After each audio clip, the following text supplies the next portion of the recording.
محترم حضرات، ایک دو اعلان آج بھی مجھے کرنا ہے۔ ایک تو دینی تعلیم کا ایک بڑا اہم ادارہ عالیہ جامع تبلیغ ہے لکھنؤ میں، جو اعلیٰ دینی تعلیم دیتا ہے۔ یہ ہمارے مرحوم دوست حضرت فخر العلماء مولانا مرزا محمد عالم صاحب قبلہ نے قائم کیا تھا، اور آج ان کے فرزند حجت الاسلام مولانا جعفر عباس صاحب قبلہ جو یہاں محفل شاہ خراسان میں مجلس پڑھتے ہیں اور باندرے کی خواجہ مسجد میں پڑھتے ہیں، ان کی نگرانی میں یہ چل رہا ہے۔ اور یہ ادارہ ہے دینی تعلیم کا، اور اس کے کنٹرول میں، اس کے انڈر میں ایک رسالہ نکلتا ہے مدینۃ العلم کے نام سے، ہر مہینے نکلتا ہے، اور اردو میں بھی نکلتا ہے، انگریزی میں بھی نکلتا ہے۔ تو آپ مولانا جعفر عباس صاحب قبلہ سے رابطہ کر کے اس ادارے کے ممبر بن سکتے ہیں، یا وہ اخبار رسالہ جو ہے منتھلی میگزین، اس کو اگر آپ اردو پڑھنا جانتے ہو تو اردو میں، یا انگریزی جانتے ہو تو انگریزی میں آپ اس کو لے سکتے ہیں، اور اس کے ممبر بن کے آپ مذہبی فائدہ اس سے حاصل کر سکتے ہیں۔ دوسرے، میں نے ایک دن اعلان کیا تھا شروع میں، ایک صاحب تشریف لائے ہوئے ہیں لکھنؤ سے، بیچارے غریب آدمی، ایک مدرسہ دینی تعلیم کا، پرائمری ایجوکیشن کا وہ چلاتے ہیں، اور اس کے سلسلے میں باہر بیٹھے ہیں، بزرگ آدمی ہیں، اور ان کے لیے میں اس کے پہلے بھی ایک کہہ چکا ہوں، مدرسہ امیر المومنین اس کا نام ہے، اور مشتاق صاحب ان صاحب کا نام ہے جو اس کے سلسلے میں تشریف لائے ہیں۔ تو آپ ان کے سلسلے میں بھی اگر کوآپریشن دے سکتے ہوں تو ضرور کوآپریشن دیں۔ ایک بات اور عرض کرنا ہے کہ ہمارے بڑے پرانے دوست 50 برس سے زیادہ سے ان کے تعلقات تھے، وہ دنیا سے رحلت کر گئے، اور وہ مچھی والی محفل ہے، یہاں ایک بڑی مشہور محفل ہے، انہی کے گھر کی محفل، تو اس کے سلسلے میں میری گزارش یہ ہے کہ آپ ان کے لیے ایک سورہ فاتحہ پڑھ کے دیر فرمائیں۔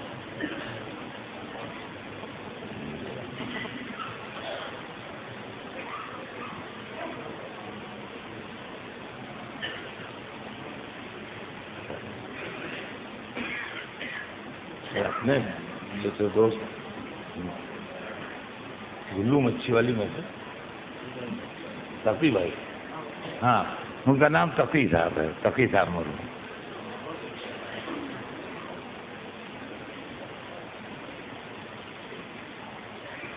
فاتحہ۔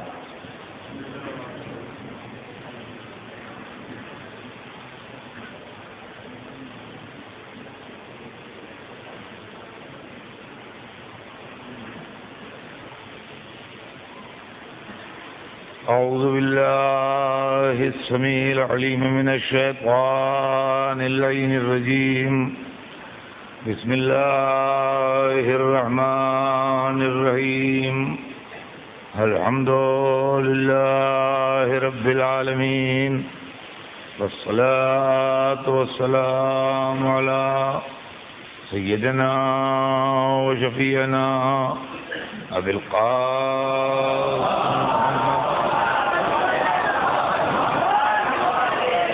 وآله الطيبين الطاهرين المعصومين، ولعنة الله على أعدائهم أجمعين من يومنا هذا إلى يوم الدين. أما بعد، فقد قال الله سبحانه تبارك وتعالى في كتابه المبين وهو أصدق الصادقين: يا أيها الناس إنا خلقناكم من ذكر وأنثى وجعلناكم شعوبا وقبائل لتعارفوا إن أكرمكم عند الله أتقاكم إن الله عليم خبير۔ صلوات بھیجنے ہیں۔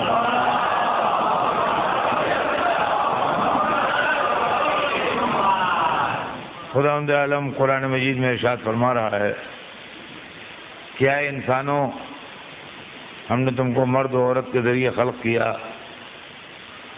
اور تمہارے درمیان شعبے اور قبیلے مختلف گروہ مختلف خاندان قرار دیے تاکہ تم پہچانے جاؤ۔ یقیناً اللہ کے نزدیک سب سے زیادہ قابل عزت وہ ہے جو اللہ سے سب سے زیادہ ڈرتا ہو۔ یقیناً اللہ ہر شے کا جاننے والا اور ہر چیز سے باخبر ہے۔ سلسلہ کلام ذہن عالی میں ہوگا۔ ہمارے آپ کے درمیان جو گفتگو چل رہی ہے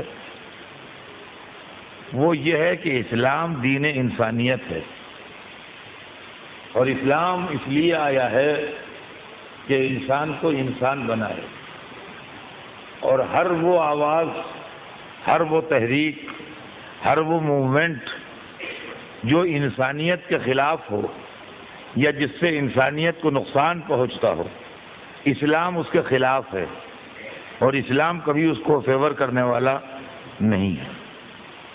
چنانچہ اس سلسلے میں پرانی تاریخ کے حوالے بھی میں نے دیے آپ کے سامنے، اور نئے زمانے میں جن حالات سے ہم گزر رہے ہیں ان باتوں کا بھی تذکرہ ہمارے آپ کے درمیان آیا۔ کل ہماری گفتگو جنت کے اوپر ہوئی کہ جنت ہر ایک کو ہر ایک کے کہنے سے مل جانے والی نہیں ہے، اور جنت اتنی آسان اور اتنی ایزی نہیں ہے جس طریقے سے لوگ بانٹ دیا کرتے ہیں اور لوگ وصول لیا کرتے ہیں۔ آج مجھے بڑے امپارٹنٹ موضوع کو عرض کرنا ہے آپ سے، اس لیے کہ اب وقت تمام ہو رہا ہے، ایک دو تقریریں اور باقی ہیں، اور پھر زندگی رہی تو آئندہ سال لے جیسا بہرحال۔ تو آج بھی ایک بڑا اہم موضوع مجھے آپ کے سامنے پیش کرنا ہے۔ اس سلسلے میں جنت کے متعلق میں آپ کی خدمت میں عرض کر چکا، اور بہت سی چیزیں تھیں جس کے اوپر گفتگو ہمارے درمیان ہو چکی ہے ان مجلسوں میں، لیکن آج جو چیز مجھے عرض کرنا ہے وہ ہے جہاد۔ اس وقت کا بڑا اہم مسئلہ جہاد ہے۔ جہاد ایک اسلامی ٹرم ہے، جہاد ہمارے فروع دین میں داخل ہے، جہاد ہمارے مذہبی عقیدے میں شامل ہے۔ کچھ لوگوں نے جہاد کو غلط طریقے سے استعمال کر کے اور غلط طریقے سے جہاد کا کانسیپٹ پیش کر کے، یا اپنی غلط ایکٹیویٹیز کی وجہ سے، اپنی غلط ایکٹیویٹیز کو اور اپنے غلط حرکتوں کو جہاد کا نام دے کے جہاد کو بدنام کر دیا، جس کے نتیجے میں ایک مسلمان ہوتے ہوئے ہمیں اس بات کے سلسلے میں تکلیف پہنچتی ہے جب ہماری کسی مذہبی چیز کو غلط طریقے سے پیش کیا جاتا ہے یا اس کے لیے غلط لفظیں استعمال ہوتی ہیں۔ آپ برابر اخباروں میں پڑھتے ہوں گے ان ہولی وار، تو جہاد کا مطلب ہے ہولی وار۔ اب حالات ایسے ہیں کہ وہ لکھتا ہے ان ہولی وار۔ تو اس طریقے کی چیزیں جو ہیں، اس سے سوائے اس کے کہ اسلام کی اور اللہ کے دین کی بدنامی ہوتی ہے اور کچھ نہیں۔ جہاد کیا چیز ہے؟ جہاد کب ہوتا ہے؟ جہاد کن حالات میں ہوتا ہے؟ اسلام میں جہاد کا کانسیپٹ کیا ہے؟ میں چاہتا ہوں کہ میرے بچے جو آج میری تقریر سن رہے ہیں وہ اس کو ہمیشہ ہمیشہ کے لیے اپنے ذہن میں محفوظ کر لیں، تاکہ اس طریقے کی جو مس انڈرسٹینڈنگز ہوتی ہیں، جو غلط فہمیاں ہوتی ہیں، وہ ان مس انڈرسٹینڈنگز اور ان غلط فہمیوں کا شکار نہ ہونے پائیں، بلکہ ان کی سمجھ میں آ جائے کہ کچھ بہکے ہوئے لوگوں کی کچھ حرکتوں کا اسلام ذمہ دار نہیں ہو سکتا۔ جد و جہد اردو میں بھی استعمال ہوتا ہے۔ جہد کے معنی کوشش کے ہوتے ہیں، اسٹرگل۔ یہ ٹرم اسلامی ٹرم بن گیا ان لوگوں کے لیے جو اسلام کے سلسلے میں کوئی کوشش کریں، اللہ کے دین کی ترقی کے لیے اور اللہ کے دین کی بقا کے لیے اور اللہ کے لیے دنیا کے لیے نہیں، اپنی ذات کے لیے نہیں، اپنی تراپلٹی کے لیے نہیں، اپنی شخصیت کو ہائی لائٹ کرنے کے لیے نہیں، اپنے سیاسی مقاصد استعمال کرنے کے لیے نہیں، بلکہ اللہ کی رضامندی کے لیے اگر کوئی کوشش کریں تو اس اسٹرگل کا نام جہاد ہے۔ یہ واضح رہے کہ اگر میں یہ چاہوں کہ مجھے دولت مل جائے یا مجھے شہرت مل جائے یا میرا نام مشہور ہو جائے، میرے دل میں اپنی شخصیت کو یا اپنے خاندان کو یا اپنی پارٹی کو یا اپنے گروہ کو ہائی لائٹ کرنے کی جذبہ ہو اور میں جہاد نام دوں اس کو، تو یہ مذہباً گناہ ہے، یہ معصیت ہے۔ جہاد فی سبیل اللہ، اللہ کے لیے، محض خوشنودی پروردگار کے لیے، جس کے اندر دنیا کی کوئی تمنا، دنیا کی کوئی رضا، دنیا کی کوئی خواہش شامل نہ ہو، محض جہاد کرنے والے کے دل میں یہ خواہش ہو کہ ہمارے اس عمل سے ہمارا پروردگار خوش ہو جائے۔ عام طور سے ہوتا عزیزان گرامی یہ ہے کہ مذہب کا نام ہم اس وقت استعمال کرتے ہیں جب ہمیں اپنے ذاتی فائدے کے لیے سپورٹ چاہیے ہوتی ہے۔ میں جو جملے کہہ رہا ہوں بہت سنبھل کے کہہ رہا ہوں، بہت آہستہ بول رہا ہوں تاکہ لوگوں کی سمجھ میں آئے۔ جب ہمیں اپنے ذاتی معاملوں میں سپورٹ چاہیے ہوتی ہے تو ہم مذہب کا نام استعمال کرتے ہیں۔ یہ عادت بہت بری ہے اور بہت افسوسناک ہے۔ میں اپنا مکان بنوا رہا ہوں، یہ زمین میری ہے، اس سے ملی ہوئی زمین آپ کی ہے۔ جب میں نے اس کی بنیاد کھودنا شروع کی، اس کی فاؤنڈیشن رکھنے کے لیے، تو 1 فٹ آپ کی زمین کی طرف میں بڑھ گیا، 1 فٹ آپ کی زمین کی طرف میں نے بڑھا کے اپنی بنیاد بنانا شروع کی تاکہ 1 فٹ میرا مکان بڑا ہو جائے۔ آپ نے اس پر اعتراض کیا کہ یہ تو 1 فٹ زمین ہماری ہے۔ میں نے کہا نہیں، یہ تو میری ہے۔ اب یہ ڈسپیوٹ بنا۔ اب اگر آپ کے اور میرے مذہب میں فرق ہے، اگر آپ کے اور میرے مذہب میں فرق ہے تو میں فوراً نعرہ دے دوں گا کہ بھائی مسلمانوں فریاد، دیکھو ایک مسلمان کی زمین پر غیر قبضہ کر رہا ہے۔ صبح سے دوپہر ہوتے ہوتے لوگ جمع ہو جائیں گے، ہنگامے کی صورت پیدا ہو جائے گی، اور یقین مانیے کہ ظہر کی اذان ہونے سے پہلے پہلے اسلام خطرے میں آ چکا ہوگا۔ تو اصل میں اسلام خطرے میں نہیں ہے، اسلام خطرے میں نہیں ہے، میری 1 فٹ زمین خطرے میں ہے، جس کے لیے میں نے اسلام کو صفر بنا دیا کہ بھائیوں اسلام خطرے میں ہے۔ عزیزان گرامی، جس طریقے سے میں اپنی 1 فٹ زمین کے واسطے اسلام کو خطرے میں ڈال دیتا ہوں تاکہ مجھے سپورٹر فراہم ہو جائیں، ایسے ہی تاریخ گواہ ہے کہ شہنشاہیتوں اور بادشاہتوں نے اسلام کا نام اس لیے استعمال کیا ہے کہ ان کے تاج و تخت بچ جائیں، اور نتیجہ یہ ہوا ہے کہ ہسٹری کے اندر اسلام کے ڈاؤن فال کا چیپٹر اسی لیے آیا ہے کہ انہوں نے اپنی حکومتوں کا نام اسلام رکھ لیا ہے۔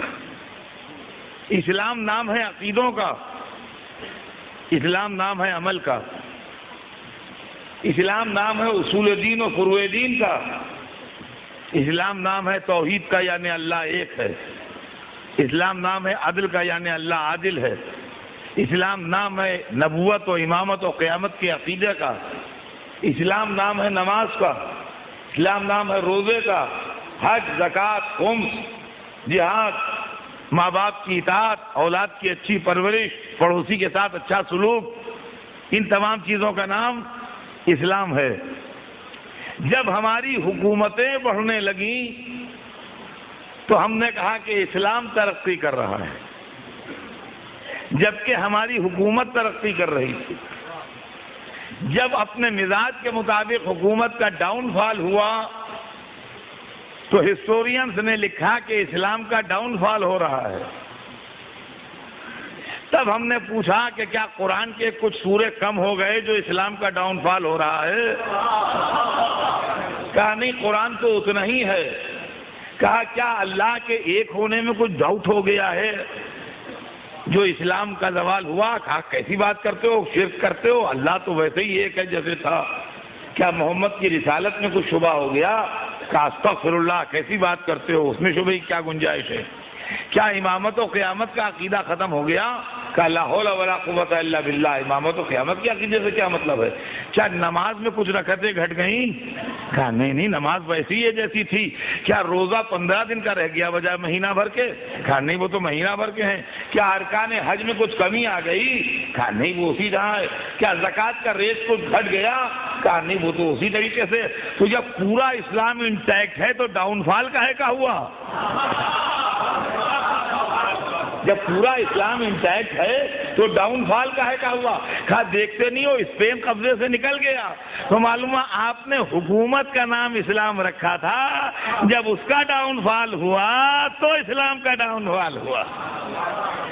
عزیزان گرامی، یہی مسئلہ جہاد کا بھی ہے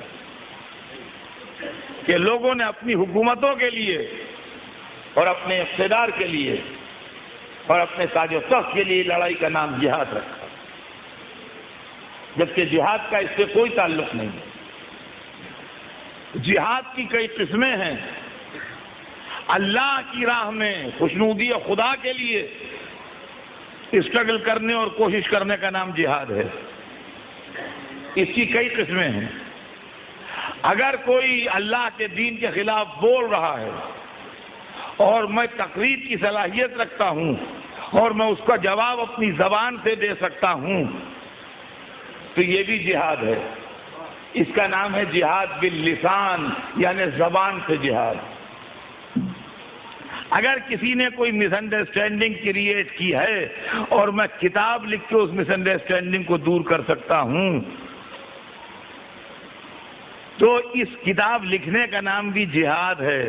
جو میں حمایت اسلام میں کتاب لکھوں، نصرت خدا میں کتاب لکھوں، اس لکھنے کا بھی نام جہاد ہے۔ اس جہاد کا نام جہاد بالقلم ہے، یعنی قلم سے میں نے جہاد کیا۔ اب میں نے کتاب تو لکھ لی لیکن میرے پاس اتنے پیسے نہیں ہیں کہ میں کتاب چھپوا سکوں۔ آپ کو اللہ نے مال دیا ہے، پیسے دیے ہیں، آپ نے کہا درزاد کتاب آپ نے بہت عمدہ لکھی ہے، اس کو چھپنا چاہیے۔ میں نے کہا بھائی میرے پاس جو لیاقت تھی میں نے کتاب لکھ دی، اب میری جیب میں اتنے پیسے نہیں ہیں کہ میں چھپواؤں۔ آپ نے کہا چھپوا میں دوں گا، آپ مجھے دیجیے۔ میں نے کتاب آپ کے حوالے کی، آپ نے پیسہ لگا کے اس کو چھپوایا، ڈسٹریبیوٹ کیا۔ انہوں نے کیا کیا؟ اس کے اندر اپنا پیسہ شامل کیا۔ اس کا نام جہاد بالمال ہے۔ ہمارے اندر جہاد ہوتا ہے، روز ہوتا ہے، صبح شام ہوتا ہے۔ سویرے کا وقت ہے، اذان کی آواز آ رہی ہے، رات کو دیر سے لیٹے ہیں، نیند بھی آ رہی ہے، آنکھ بھی کھل گئی ہے، نماز پڑھ لیں کہ سو جائیں۔ نفس کے اندر دو جذبے ہیں، ایک جذبہ کہہ رہا ہے نماز پڑھ لو اس لیے کہ نماز واجب ہے، قضا کرو گے تو گناہگار ہوگے۔ دوسرا کہتا ہے ظہر کے ساتھ پڑھ لیں گے، اب اس وقت تو بہت تھکے ہوئے ہیں، جسم ٹوٹ رہا ہے، نہیں اٹھو۔ یہ سمجھیے جہاد آپ کے اندر ہو رہا ہے، دو لشکر لڑ رہے ہیں، لشکر اسلام اور لشکر کفر میں گھمسان کی لڑائی ہو رہی ہے۔ اب اگر آپ نے اٹھ کے نماز پڑھ لی تو لشکر اسلام جیت گیا، لشکر کفر ہار گیا، اور اگر کروٹ لے کے سو گئے تو لشکر کفر فتح پا گیا، لشکر اسلام ہار گیا۔ عزیزان گرامی، اس جہاد کا نام جہاد بالنفس ہے، جو انسان کو برائیوں سے بچاتا ہے، گناہوں سے بچاتا ہے، غلطیوں سے بچاتا ہے۔ اپنے نفس کے اوپر کنٹرول کرنا اور برائیوں سے اپنے کو بچانا، یہ جہاد بالنفس ہے۔ اسی کے اندر ایک قسم یہ ہے کہ اگر کوئی تلوار لے کے آیا ہے اور اسلحہ لے کے آیا ہے اور آپ کی گردن اڑا دینا چاہتا ہے اور آپ نصرت حق میں اس کے سامنے آئے ہیں تو اس کا نام جہاد بالسیف ہے، یعنی تلوار سے جہاد، اسلحے سے جہاد۔ تو عزیزان گرامی، اصل مسئلہ یہ ہے کہ جہاد ایک اسلامی عبادت کا نام ہے، لڑائی اور چیز ہے، جہاد اور چیز ہے۔ جس طریقے سے کہ ورزش کرنا اور چیز ہے، نماز پڑھنا اور چیز ہے۔ نماز پڑھتے وقت اور انڈین ایکسرسائز جو ہے اس کی شکلیں ملتی جلتی ہوتی ہیں. فاقہ کرنا اور ہے، روزہ رکھنا اور ہے، سیاحت کو جانا اور ہے، حج کا سفر اور ہے، لڑائی اور ہے، جہاد اور ہے. اسلامی عبادت جب آپ کریں گے تو آپ کو سرٹن کنڈیشنز آبزرو کرنا پڑیں گی. جب آپ ایکسرسائز کریں گے تو آپ کو وہ کنڈیشنز آبزرو نہیں کرنا پڑیں گی.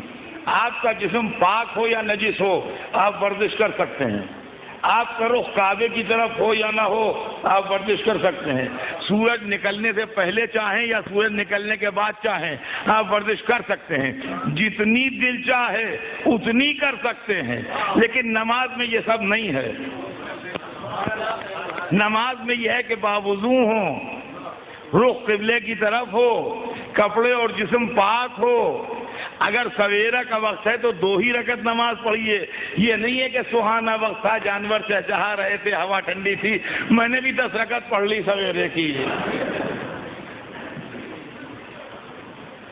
تو سویرے کی 10 رکعت نہیں ہوتی، سویرے کی 2 ہی رکعت ہوتی ہے، اور وہ بھی سورج نکلنے سے پہلے پہلے ہو جاتی ہے. طلوع صبح صادق کے بعد اور سورج نکلنے سے پہلے پہلے یہ نماز پڑھ لی جائے تو یہ مذہبی عبادت ہے. تو عزیزان گرامی، جہاد میں اور لڑائی میں فرق ہے. لوگ لڑائیاں لڑتے ہیں اور نام جہاد رکھتے ہیں، جس کے نتیجے میں اسلام بدنام ہوتا ہے. میرے بچے اور نوجوان اور جہاں جہاں میری آواز جا رہی ہے وہ لوگ سنیں، جہاد ہمارے فرقے میں بغیر اجازت امام معصوم کے نہیں ہوتا. یہ سمجھ لیجئے، ہمارے فرقے میں جہاد بغیر اجازت امام معصوم کے نہیں ہوتا، اس لیے کہ اس میں انسانی زندگی وابستہ ہے. لہذا یہ کسی معمولی انسان کے اشارے پر نہیں چھوڑا جائے گا. کل کو کہتے مجھ سے غلطی ہو گئی کا مطلب 200 جانے چلی گئی، آپ سے غلطی ہو گئی. لہذا جہاد کا آرڈر وہ کرے جس سے غلطی کا امکان نہ ہو.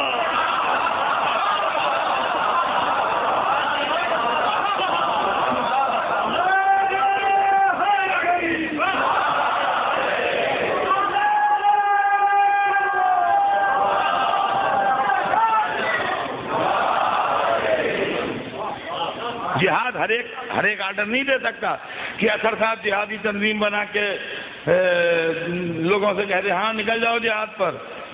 سبحان اللہ سبحان اللہ، آپ کون ہوتے ہیں آرڈر دینے والے؟ تو آپ کس اتھارٹی سے آرڈر دے رہے ہیں؟ تو اس کا نام اسلام میں جہاد نہیں ہے.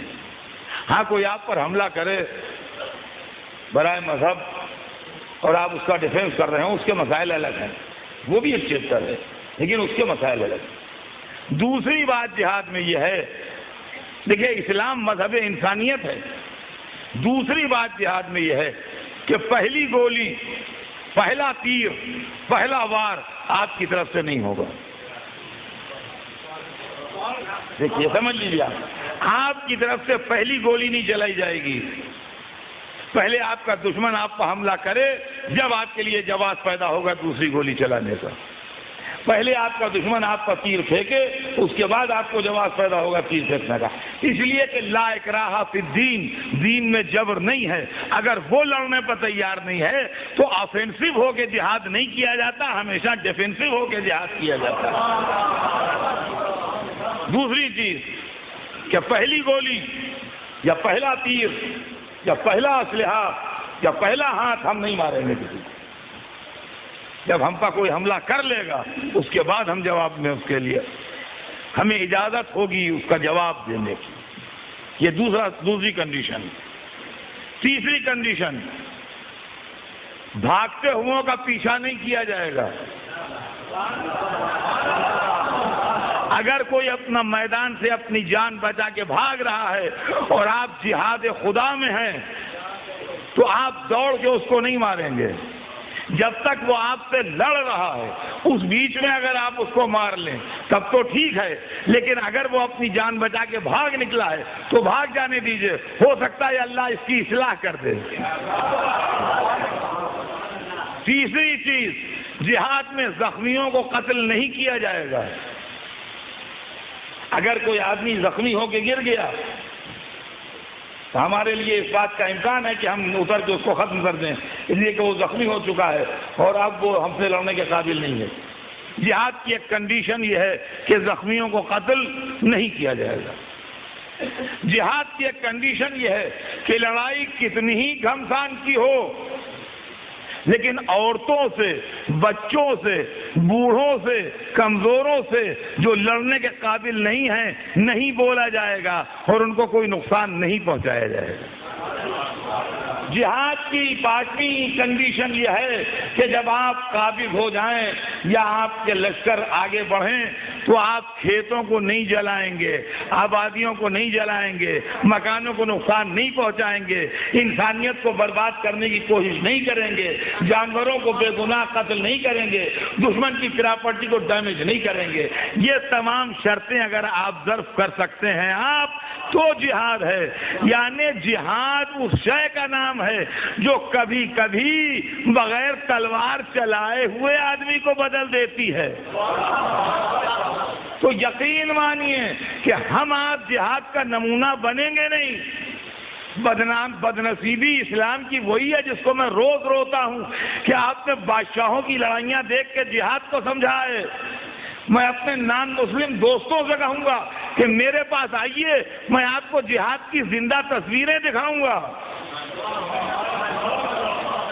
جہاد اسلامی کا ماڈل و نمونہ علی تھے۔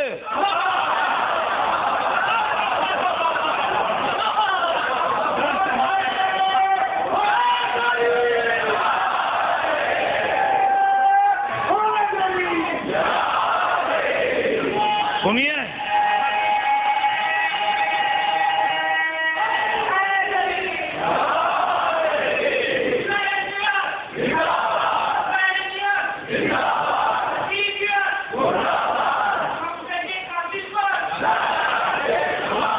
سنیے گا بھائی، جہاد کیا چیز ہے؟ سنیے جہاد کیا ہے۔ جہاد اپنی جذبات کی تسلی کا نام نہیں ہے۔ مجھے آپ کا غصہ آیا ہوا ہے اور میں آپ سے لڑوں یا ماروں، یہ جہاد نہیں۔ جہاد ہے خوشنودی خدا کا نام۔ مولا علی میدان میں ہے، سامنے دشمن آتا ہے، کہتا ہے یا علی اپنی تلوار مجھے دے دو۔ اب بتائیے دشمن میدان میں تلوار مانگ رہا ہے، کوئی دنیا میں ایسا ہے کہ جو دشمن کو اپنا اسلحہ دے دے؟ لیکن جب آپ اپنی جان کے لیے لڑ رہے ہوں تو آپ اسلحہ نہیں دیں گے۔ جب آپ اپنی جان کے لیے لڑ رہے ہوں تو اسلحہ نہیں دیں گے، لیکن اگر آپ خدا پر بھروسہ کر کے لڑ رہے ہیں، کہا یا علی اپنی تلوار مجھے دے دو۔ علی نے کہا اچھا۔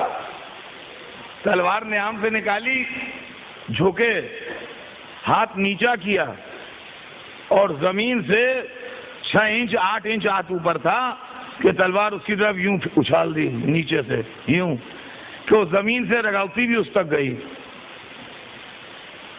سمجھ گیا؟ تصویر ذہن میں آ گئی۔ ہاتھ نیچا کر کے بالکل زمین کے پاس لے جا کے اور نیچے سے یوں کر کے تلوار اس کی طرف پھینک دی کہ وہ زمین سے ٹکراتی ہوئی اس کے پاس پہنچ گئی۔ یہ تلوار دینے کا اسٹائل اس کو عجب لگا۔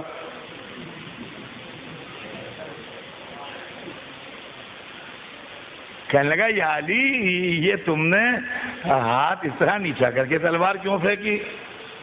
کہا بھائی جب تو نے سوال کر لیا، سائل بن گیا،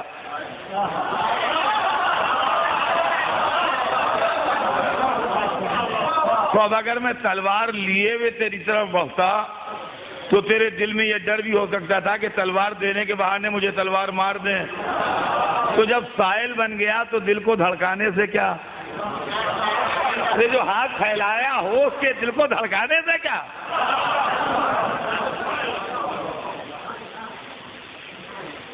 اس لیے میں نے نیچا کر کے ہاتھ تلوار پھینک دی کہ اس سے تجھے کوئی نقصان نہ پہنچے، یہ اطمینان ہو جائے تجھے کوئی نقصان نہیں پہنچ رہا ہے۔ نے نکال لی تلوار، کھینچ کے کھڑا ہو گیا۔ کہنے لگا اب بتاؤ کون تمہیں مجھ سے بچائے گا؟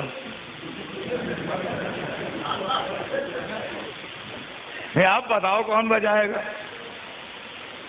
وہاں چہرے پہ کوئی اثر ہی نہیں، مسکرانے لگے، کہنے لگے کیا تو یہ سمجھتا ہے کہ تلوار بچاتی ہے؟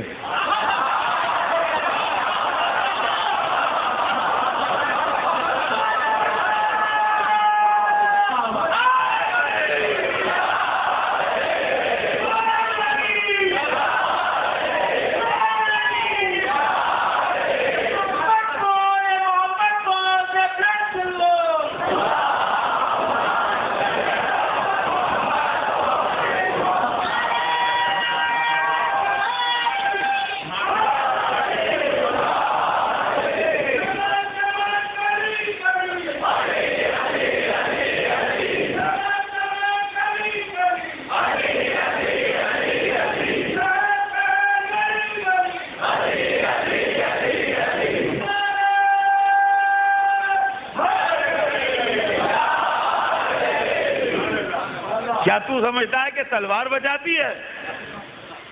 بڑا نہ سمجھ ہے، بچانے والا اللہ ہے۔ دیکھیے جہاد میں لڑنے والا سپاہی اللہ پر بھروسہ کرتا ہے، کیا بچانے والا اللہ ہے، تلوار نہیں ہے۔ آہستہ آہستہ ہاتھ کانپنے لگا، تلوار جھکنے لگی، تلوار ہاتھ سے گر گئی۔ کہا یا علی کلمہ پڑھوا دو۔ کہا کیوں بھائی، تم تو لڑنے آئے تھے، یہ کلمے علمے کی بات کیا کر رہے ہو؟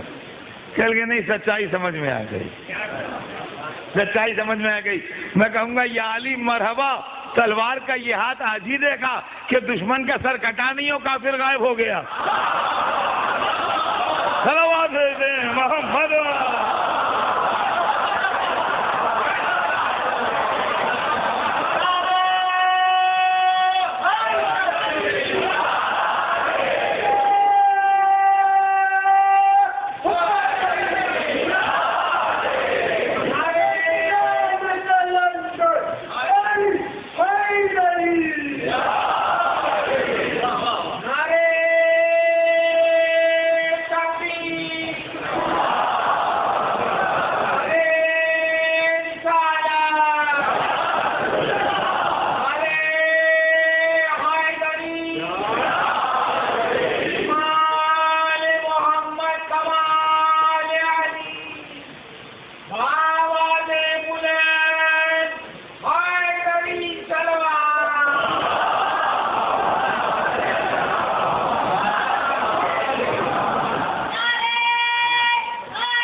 تو ایک بات میرے بچے سن لیں اچھے طریقے سے، نوجوان سن لیں، بزرگ مجھ سے بہتر جانتے ہیں کہ آج جو لوگ جہادی تنظیمیں بنا کے اپنے مقصد حاصل کر رہے ہیں اور بے گناہوں کو قتل کرتے پھرتے ہیں اور بے قصور لوگوں کو مار رہے ہیں اور شہروں اور ملکوں کے امن و امان کو ڈسٹرب کر رہے ہیں، یہ جہاد نہیں ہے۔ اس کا کوئی دور دور تعلق اسلام سے نہیں ہے۔ یہ اسلام کے نام پر محض اپنی شخصیتوں کا بچاؤ کرتے ہیں اور اسلام کو شیلڈ کے طور پر اپنے بچاؤ کے لیے استعمال کرتے ہیں۔ جب ہم لوگوں سے یہ کہیں گے کہ ہمارے لیے آؤ تو کوئی نہیں آئے گا۔ جب ہم لوگوں سے کہیں گے دین کے لیے آؤ، اسلام کے لیے آؤ، اللہ کے لیے آؤ، آخرت کے لیے آؤ، تو لوگ نکل آئیں گے۔ اس طریقے سے لوگ گیدرنگ کرتے ہیں اپنے گرد تاکہ لوگ ان کی آواز پر آواز دیں اور وہ اپنے مقاصد کے لیے نوجوانوں کو استعمال کریں۔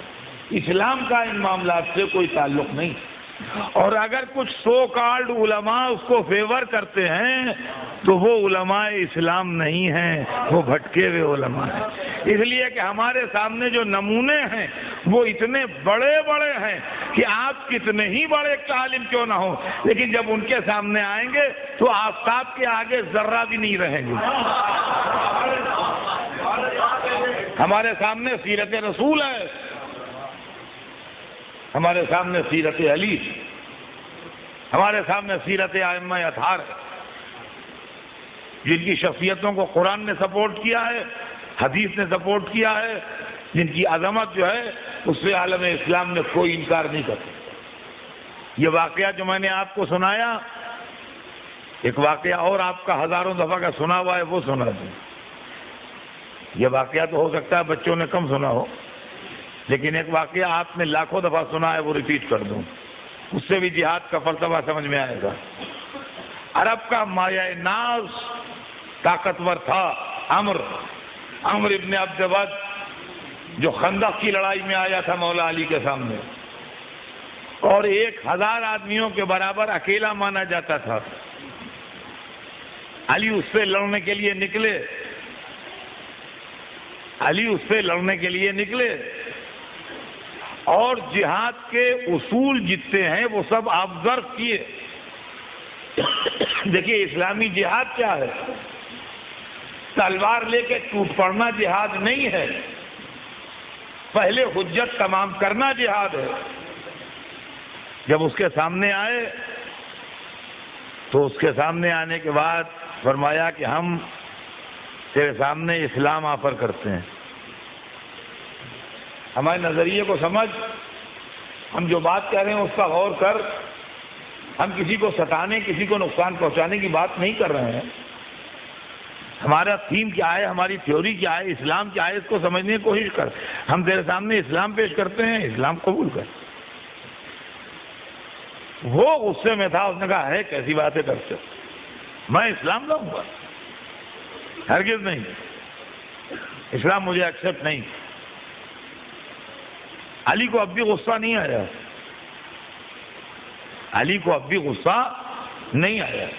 کہا ٹھیک ہے، نہیں اگر تمہارا دل چاہتا نہیں پسند ہے تمہیں اسلام، نہ قبول۔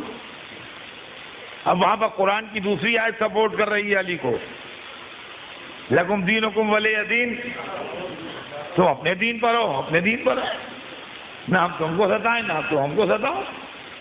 کہا ٹھیک ہے بھائی، ہم تمہارے سامنے 9 وار پیک پیش کرتے ہیں،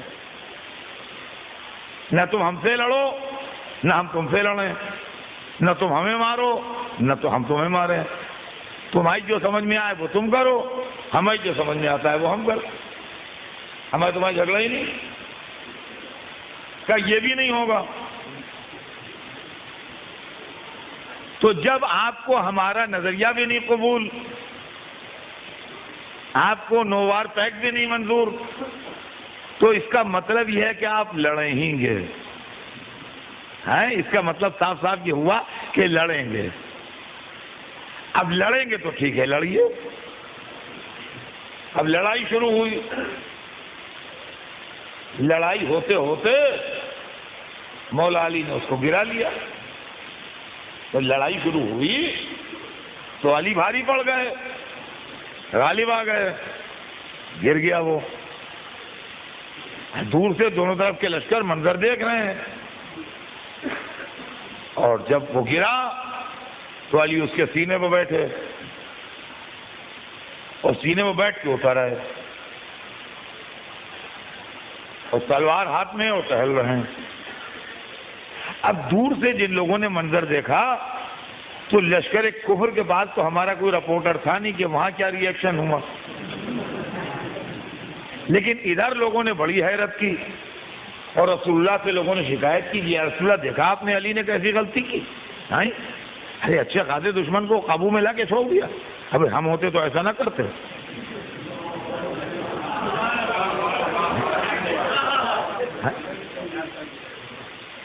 تو رسول نے کہا بھائی اب میں کیا بتاؤں، جب علی آئے تو انہیں سے پوچھ لینا، جب علی آئے تو انہیں سے پوچھ لینا کہ کیوں قابو میں لا کے چھوڑا۔ بھائی تھوڑی دیر کے بعد انہوں نے اس کا سر کاٹ لیا، اور وہ عرب کا بڑا مایہ ناز پہلوان تھا، اس کے جسم کے اوپر قیمتی اسلحے تھے، ظاہر بڑا بہادر تھا تو ہر چیز اس کی بہترین تھی، خنجر، تلوار، نیزہ، کمان، تیر، زرہ، جو بھی سامان تھا۔ اور عرب کا رواج یہ تھا جس کو اسلام نے بدلا نہیں تھا کہ ایک اور ایک کے مقابلے میں جو جیت لے مقتول کا سارا سامان قاتل کے حق ہوتا تھا.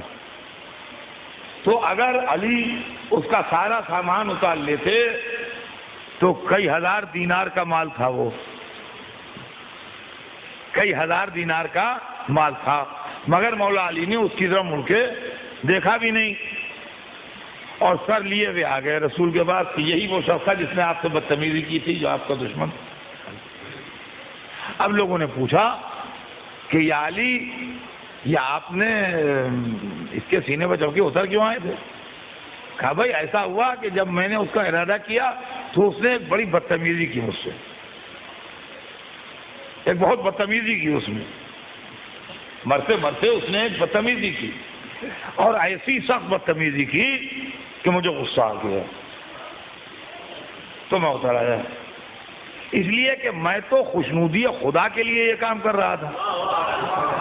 اب اگر میں اس کو قتل کرتا تو میرا غصہ بھی اس میں شامل ہو جاتا تو میری نیکی برباد ہوتی. جب میرا غصہ ٹھنڈا ہو گیا اور وہ کیفیت ختم ہوئی اور میں نے اپنے پر کنٹرول کر لیا، اس کے بعد میں نے قربتاً اللہ یہ عمل انجام دیا. معلوم یہ ہوا کہ جہاد اسلامی عبادت کا نام ہے. اگر آپ روزہ ڈائٹنگ کے لیے رکھ رہے ہیں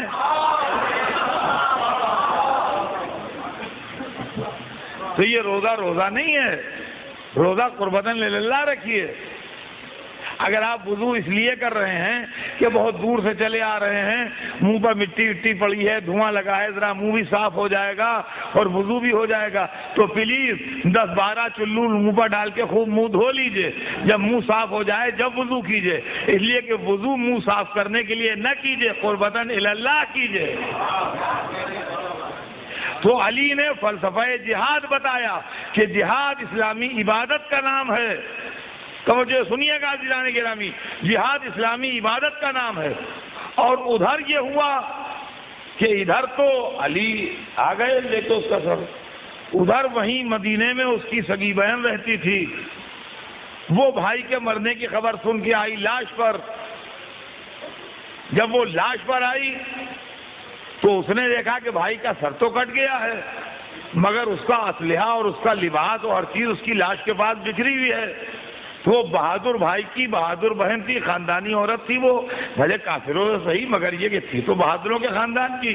وہ گھوم گھوم کے بھائی کی میت دیکھتی رہی اور اس کے بعد جب چلی تو یہ کہتی چلی کہ بھائی تیرا مرنا ایسا تھا کہ بہن زندگی بھر روتی، مگر لاش دیکھ کے تسلی ہو گئی کہ تیرا قاتل کوئی شریف النسب و بہادر ہے.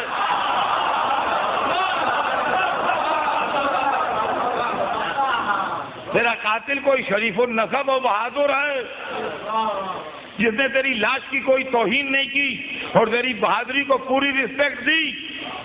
تو اے بھائی جب دو بہادر لوٹتے ہیں تو یہ تو ہوتا ہی ایک بہادر مان لیتا ہے، یہ کوئی ایسی بڑی بات نہیں ہے. لیکن تیری بہادری کی اس نے پوری عزت کی. میں تیرے قاتل کی تعریف کرتی ہوں. علی نے فلسفہ جہاد اسلامی بتایا کہ جہاد اس لڑائی کا نام ہے جس میں گردن تو کٹتی ہے مگر رگے محبت نہیں کٹتی. یہ ہے جہاد اسلامی. بس عزیزان گرامی، ایک واقعہ 2 جملوں میں اور آپ کو سنا دوں. اور میں ابھی رمضان میں آیا تھا یہاں مجلس میں پڑھنے کے لیے تو میں نے یہ واقعہ پڑھا. جو اس مجلس میں بھی تھے اور آج بھی ہیں ان کو واقعہ یاد ہوگا، لیکن آج سننے والوں کا مجمع اس کے مقابلے میں بہت ہے، لہذا میں ان لوگوں کے لیے پڑھ رہا ہوں جو اس میں نہیں تھے. کہ علی نے شرافت جہاد کی تصویر دکھائی ہے. سنیے، علی نے شرافت جہاد کی تصویر دکھائی کہ جہاد اسلامی میں شرافت نفس کا کتنا مظاہرہ ہوتا ہے. آپ کو معلوم ہے کہ خیبر کی لڑائی میں علی نے اپنے بہت بڑے دشمن مرہب کو مارا ہے. مرہب کے متعلق یہ مشہور ہے کہ اس کی ماں یاد آیا کاہنہ تھی. کاہنہ کیا؟ آسٹرولوجسٹ تھی. وہ آسٹرولوجی جانتی تھی، وہ ستاروں سے دیکھ کے جو سمجھتے ہیں علم وہ جانتی تھی. اس نے خواب میں دیکھا کہ مجھے ایک شیر نے چیر ڈالا ہے. کس نے؟ مرہب نے. اس نے اپنی دایا سے یا ماں سے دونوں طرح تاریخ میں ہے. وہ خواب بیان کیا. وہ عورت جو تھی وہ ایسٹرولوجسٹ تھی. اس نے اس خواب کو سنا اور کیلکولیٹ کیا, سب کچھ کیا. اس کے بعد کہا بیٹا دیکھو, جس آدمی کا نام حیدر ہو اس سے نہ لڑنا. اچھا, حیدر کے معنی ہوتے ہیں شیر کے. یہ شاید بچوں کو نہ معلوم ہو, حیدر عربی زبان میں شیر کو کہتے ہیں. تو اس نے کہا کہ حیدر نام کے آدمی سے کبھی نہ لڑنا ورنہ مارے جاؤ گے. یہ واقعہ ذہن میں رکھیے گا کہ اس کی دایا نے یا اس کی ماں نے اس سے وصیت کی, وہ ایسٹرولوجسٹ تھی, کہ حیدر نام کے آدمی سے نہ لڑنا ورنہ مارے جاؤ گے. وہ صاحب یہ بات دماغ میں لیے رہا ہوگا کہ حیدر نام کے آدمی سے نہ لڑنا. اچھا, دنیا میں اکثر و بیشتر ایسے لوگ ہیں, اور اس مجلس میں سینکڑوں نہیں ہزاروں ایسے بیٹھے ہوں گے جن کا اصلی نام کچھ اور ہے اور گھر میں پکارنے کا نام کچھ اور ہوتا ہے. اکثر بچے ہوتے ہیں, لوگ ہوتے ہیں جن کا نام جو رکھا جاتا ہے اسکول میں لڑکے اسی نام سے پکارتے ہیں جو رکھا گیا. جب بڑے ہوتے ہیں, سروس کرتے ہیں یا بزنس میں آتے ہیں یا ان کے تعلقات ہوتے ہیں تو ان کے اصلی نام سے پکارتے ہیں. لیکن گھریلو نام ماں نے رکھ لیا, پیار میں نام دادی نے رکھ لیا, نانی نے رکھ لیا, وہ نام ہوتا ہے تو گھر کی عورتیں یا گھر کے بعد بزرگ مرد یا بھائی بند جانتے ہیں اس نام کو. عام طور سے اس نام سے لوگ واقف نہیں ہیں. اب فار ایگزامپل یہاں کوئی صاحب ہیں, رضوی صاحب, نقوی صاحب, سب لوگ ان کو نقوی صاحب کے نام سے جانتے ہیں, رضوی صاحب کے نام سے جانتے ہیں. وہ دفتر میں جائیے تو رضوی صاحب, بزنس میں جائیے تو رضوی صاحب, نقوی صاحب, اس نام سے جانتے ہیں. گھر میں مان لیجئے پیار میں ان کی ماں نے ان کا نام شہزادے رکھ چھوڑا تھا, تو گھر کے اندر ان کی ماں, ان کی خالہ, ان کی بہن ان کو شہزادے کہتی ہیں. باقی باہر ان کی ساری ایکٹیویٹیز جو ہیں وہ نقوی صاحب یا رضوی صاحب یا بولا نام سے ہے مثلا, ہے نا, ایسے ہوتے ہیں سینکڑوں. یہی معاملہ علی کا تھا. علی کا نام بحکم خدا رسول نے علی رکھا. دعوت عشیرہ میں کس نے وعدہ کیا؟ علی نے. شب ہجرت تلواروں کی چھاؤں میں کون سویا؟ علی. بدر کی لڑائی میں اکیلے پورے لشکر کو کس نے الٹ دیا؟ علی نے. احد کی لڑائی میں تنہا پورے لشکر کفار کو کس نے دھکیل دیا؟ علی نے. خندق کی لڑائی میں عمر جیسے بہادر کو کس نے مارا؟ علی نے. تو اب چاروں طرف علی نام پاپولر ہے. علی علی علی علی علی علی ہیں, سب جانتے ہیں علی. اب آج خیبر میں مرحب سے لڑنے کون آ رہا ہے؟ علی. دایا نے کیا بتایا ہے کہ حیدر سے نہ لڑنا. اس کے فرشتوں کو کیا خبر کہ ان کا نام حیدر بھی ہے. کیا کہنا, علی میدان جہاد کو شریف انسان کا نام تھا. جب دشمن کے سامنے آیا تو اپنا گھریلو نام بتایا, انا الذی سمتنی امی حیدرہ.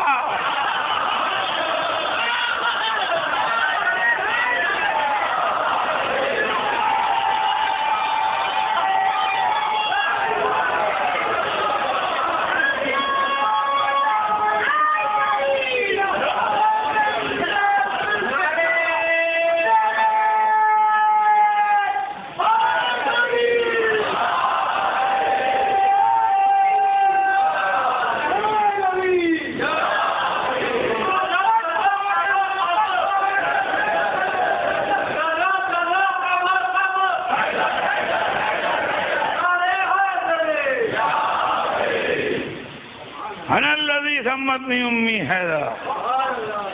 میں وہ ہوں جس کی ماں نے اس کا نام حیدر رکھا ہے. دشمن کو آگاہ کر دیا کہ دھوکے میں علی سمجھ کے نہ لڑنا, کہ تم اس اطمینان سے لڑ لو کہ منع تو کیا تھا حیدر سے نہ لڑنے کے لیے, یہ تو علی ہیں, تو دھوکے میں مارے جاؤ. اب سمجھے آپ, جہاد اسلامی اس شرافت کا نام ہے کہ دشمن کو آخر تک آگاہ کر دیا جائے. تو میرے دوستو, آج جو اسلام کے نام پر جہاد کی باتیں ہوتی، یہ جہاد نہیں ہے اور نہ اس کا اسلام سے کوئی تعلق ہے، نہ اس کے اندر کوئی ثواب ہے، بلکہ عذاب ہی عذاب کے وعدے ہیں اور کچھ نہیں۔ اور عزیزان گرامی، جہاد کے اندر ایک کنڈیشن اور بھی ہے، اور وہ یہ ہے کہ غیر متوازن طاقتوں کو لڑایا نہیں جائے گا، یعنی طاقت وہی استعمال ہوگی جتنی سامنے والا استعمال کرے گا، سمجھے آپ؟ تو مولا علی نے بھی جو لڑائیاں لڑی ہیں وہ اعجازی طاقت سے نہیں لڑی ہیں، یہ سمجھ لیجئے، وہ بشری طاقت سے لڑی گئی ہیں لڑائیاں، اعجازی طاقت سے نہیں لڑی ہیں۔ اور اگر طاقت اتنی زیادہ ہے کہ سامنے والے میں مقابلے کا دم نہیں ہے تو جہاد میں اس طاقت کے استعمال کی اجازت نہیں ہے۔ چنانچہ کربلا میں جہاد ہو رہا تھا، حسین کے پاس جو 72 کا لشکر تھا اس میں ایک طاقت ایسی تھی، ایک طاقت ایسی تھی کہ پورے لشکر یزید میں اس کا جواب نہیں تھا۔ لڑائی کا انجام جو ہو، مگر اس سپر پاور کو استعمال نہیں کیا جائے گا عام آدمیوں سے لڑنے کے لیے۔ اب سمجھے آپ حسین نے عباس کو اجازت میدان کیوں نہیں دی؟ عزیزان گرامی، حضرت عباس جانتے ہیں آپ کس طاقت کا نام تھا جس کی تمنا حیدر کرار نے کی تھی؟ علی نے جس کی تمنا کی تھی اس طاقت کا نام عباس۔ اور اکثر و بیشتر میں پڑھتا رہتا ہوں، ہر چیز تاریخ میں آپ کو لکھی نہیں ملے گی، لیکن حضرت عباس، اللہ اکبر اللہ اکبر، علی کیا چاہ رہے ہیں؟ اپنے بھائی سے کہہ رہے ہیں بھیا ایک بہادر گھرانہ بتائیے جہاں میں شادی کروں، ایسا بیٹا پیدا ہو جو میرے پاس ذخیرہ ہو۔ عزیزان گرامی، کیا یہ حیرت کی بات نہیں ہے؟ کیا خون شیر خدا کی گرمی بیٹے کو بہادر بنانے کے لیے ناکافی ہے جو شیر مادر کی تاثیر بھی طلب کی جا رہی ہے؟ یا علی، آپ بیٹے کو کتنا بہادر دیکھنا چاہتے ہیں؟ عزیزان گرامی، میری ایک مضمون ہے جو میں کبھی کبھی پڑھتا ہوں، تو میں آپ کو چند جملوں میں، چونکہ آج وقت تو میں نے ایسے وقت پر دے دیا کہ میں آپ کو سنا دوں گا، اس سے آپ کو اندازہ ہو جائے گا کہ عباس کس بہادر کا نام تھا۔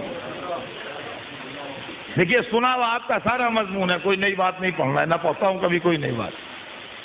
آپ نے ہمیشہ سنا ہوگا بچپن سے آج تک کہ حضرت عباس کو مولا نے اجازت میدان نہیں دی، البتہ اجازت جو دی وہ یہ کہ اگر لا سکتے ہو تو پیاسے بچوں کے لیے پانی کی سبیل دو۔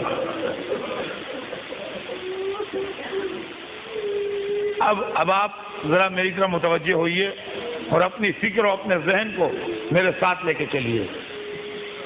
تاریخ یہ لکھتی ہے کہ دریا کا پانی روکنے کے لیے یزیدیوں کی طرف سے 4000 سپاہی تعینات کیے گئے تھے۔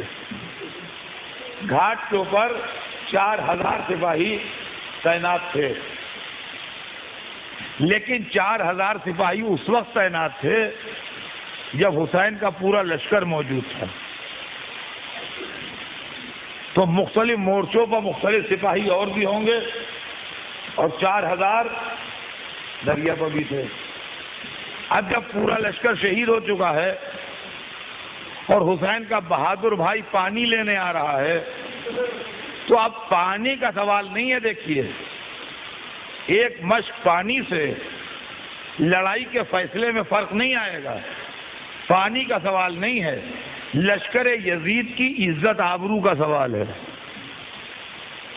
سمجھ لیجئے اس بات کو، لشکر یزید کی عزت آبرو کا سوال ہے کہ اگر دریا سے پانی لے گیا یہ جوان تو لشکر یزید کی آبرو دریا میں ڈوب گئی، ہے بات کہ نہیں؟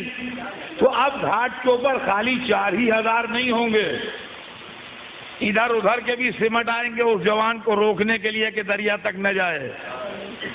تو آپ پہلے تو یہ سوچئے کہ جب عباس دریا کی طرف چلے ہوں گے تو دشمن ہاتھ جوڑے تو کھڑا نہیں ہوگا کہ مولا آئیے پانی بھر لیجئے، دشمن ہاتھ جوڑے تو کھڑا نہیں ہوگا کہ مولا آئیے پانی بھر لیجئے، وہ اپنی پوری طاقت لگا رہا ہوگا کہ عباس دریا تک نہ پہنچے، تو اس کی پوری طاقت کو ڈھکیل کے عباس دریا کی طرف آئے ہوں گے۔ دیکھیے عقل کو ساتھ رکھیے گا۔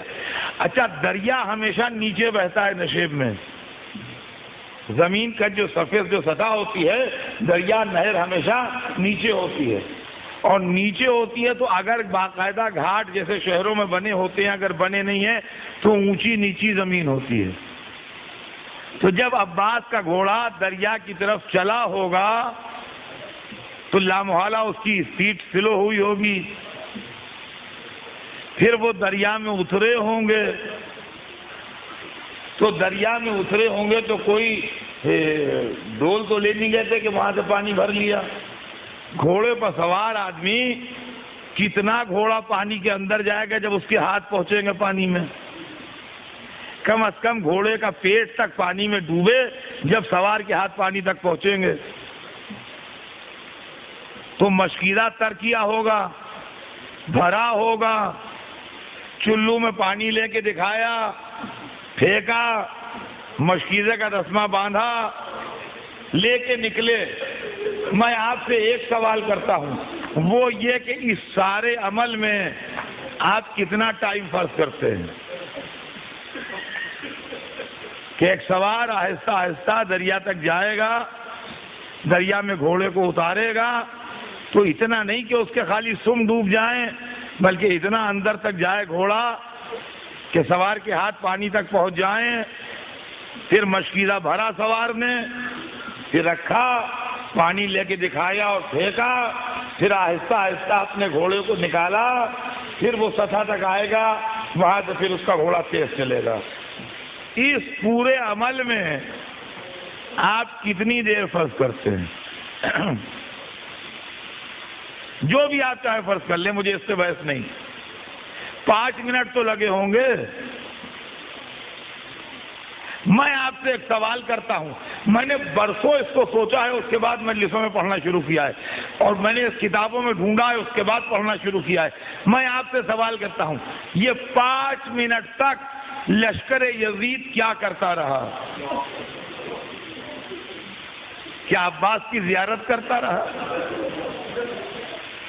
کیا مشکیزہ بھرنے کا منظر دیکھتا رہا؟ کیا ادب سے ہاتھ جوڑے کھڑا رہا کہ عباس دریا سے نکل کے آئیں تو ہم لڑیں؟ سوال یہ پیدا ہوتا ہے، جس لشکر نے بعد میں آ کے تیر برسائے اور تلواریں چلائی، اس کو کیا یہ نہیں چاہیے تھا کہ جس وقت سپاہی نے دریا میں مشق ڈالی ہے، تیروں کی باڑھ مار کے مشق کو چھلنی کر دے؟ سوال یہ ہے کہ یا جس وقت مولا عباس دریا میں اترے ہیں اور ان کے دونوں ہاتھ مصروف ہیں پانی بھرنے میں، اس وقت چاروں طرف سے تیروں کی بوچھار ہو جائے؟ آپ سوچیے عقل استعمال کر کے کہ تیروں کی بوچھار کیوں نہیں ہوئی اور مشق سکینہ کیسے نکل گئی خیریت سے باہر؟ میں نے برسوں سوچنے کے بعد اس نتیجے پر پہنچا ہوں کہ عباس اس بہادر کا نام ہے جس نے دشمن کو اتنی دور بھگا دیا تھا کہ آرام سے مشکیزہ بھر لیا۔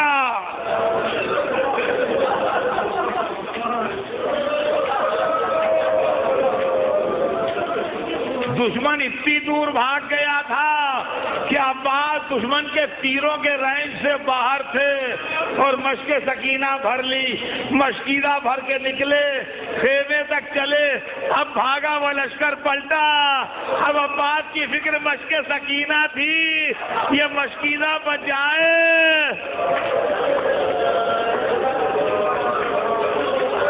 ساری فکر مشق سکینہ کی تھی، نگاہوں میں بھتیجی کی تصویر تھی، تلوار چل رہی تھی، داہنا ہاتھ کٹا تو بایاں ہاتھ، اور بایاں ہاتھ کٹا تو روایت میں ہے کہ مشکیزے کو سینے سے بچایا۔